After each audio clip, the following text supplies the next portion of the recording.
मुदहु व नुसल्ली अला रसूलिहिल करीम अम्मा बअदु फ़इन्ना खैरल हदीसी किताबुल्लाह व खैरल हदी हदी मुहम्मदिन सल्लल्लाहु अलैहि वसल्लम व शर्रल उमूरि मुहदसातुहा व कुल्लु मुहदसतिन बिदअ व कुल्लु बिदअतिन ज़लाला व कुल्लु ज़लालतिन फिन्नार।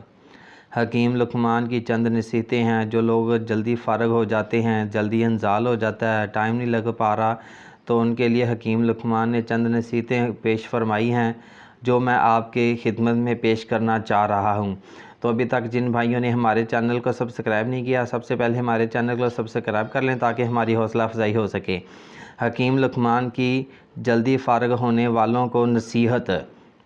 नंबर 1 नसीहत है कि खाना खाकर जमा मत करें, खाना खाकर हम बिस्तरी मत करें। उसके बाद खाने के बाद पानी हरगज़ ना पिएं। अगर पानी पीना है तो तकरीबन 1 घंटे के बाद पानी पिएं। बड़े गोश्त से मुकम्मल परहेज़ करें। ठंडी चीज़ें ज़्यादा खाएं। ठंडी चीज़ों का मतलब ये नहीं है कि बस आइसक्रीम खाते जाएं, कोल्ड ड्रिंक पी ली, ऐसी चीज़ें नहीं। ठंडी चीज़ों का मतलब है कि जो आम चीज़ें, ठंडी चीज़ें पाई जाती हैं, वो जैसे तरबूज है, उसके बाद बलंगू है, उसके बाद और भी बहुत सारी ठंडी चीज़ें हैं। ऐसी ठंडी चीज़ें यानी कि ठंडे फल फ्रूट वगैरह खाने हैं।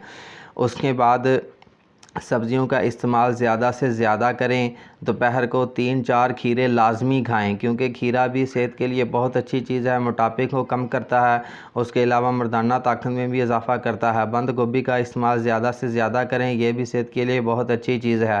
रात को खाना कम खाएँ। रात को आप खाना कम खाएँगे तो आपकी मर्दाना ताकत में भी बेपनाह इजाफ़ा होगा। सुबह उठकर नीम गर्म पानी पिएँ। नीम गर्म पानी पीने से आपके वज़न में काफ़ी अच्छी खासी कमी आएगी। जब आपके वज़न में अच्छी खासी कमी आएगी तो यकीनन आपकी मर्दाना ताकत में भी इजाफ़ा होगा। प्याज का इस्तेमाल सिर्फ़ दोपहर को करें क्योंकि दोपहर को प्याज का इस्तेमाल करेंगे तो आपकी मर्दाना ताकत में बेपनाह इजाफ़ा होगा। लेकिन अगर आप प्याज का इस्तेमाल रात को करेंगे, रात के खाने में प्याज का इस्तेमाल करेंगे तो आपकी मर्दाना ताकत कम होती जाएगी। इसलिए प्याज का इस्तेमाल सिर्फ़ दोपहर को करना है, शाम को नहीं करना।